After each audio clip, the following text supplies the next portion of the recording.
এই মানিক এমন একটা বস্তু আমাদের পরিবারের মনে করেন একজন সদস্য। এত স্নেহ আদর করে পারলি, সাধারণ খাবার দেই, প্রাকৃতিক খাবার দেই, এই প্রাকৃতিক খাবার খাওয়াই ওরা বাঁচতেছি। কিন্তু কোনো সদয় ব্যক্তি আমাদের কাছে পাশে দাঁড়ায় নাই এ পর্যন্ত, এই জন্য বিক্রি করতে পারি না।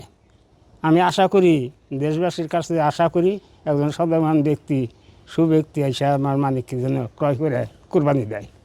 অর্থদিন থেকে দিয়ে দিতে খুবই কষ্ট, ডেলি প্রায় 2000 করে টাকা খরচ যায়। দেশবাসীর কাছে চাওয়াই এটাই, আমরা ভালো সদয় ব্যক্তি যেন আমার মানিককে ক্রয় করে। কোনো ইঞ্জেকশন কোনো কিছু আমরা করি নাই, এটা সাধারণ খাবার দিচ্ছি আমরা। খোল, শীতের দিনে খোল খাওয়াই।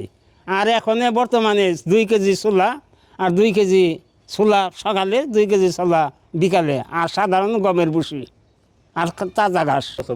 আর ওই পন্থা অবলম্বন করলে তো আমরা এত বছর ওই পালবার সাহস পেতাম না। যে কোনো দামে আমরা বিক্রি করে দিতাম। আমাকে সৎ সাহস আছে দেখে আমরা কোনো কিছু খাওয়াই নাই, আমরা এই সৎ সাহস আছে দেখে রাখতেছি।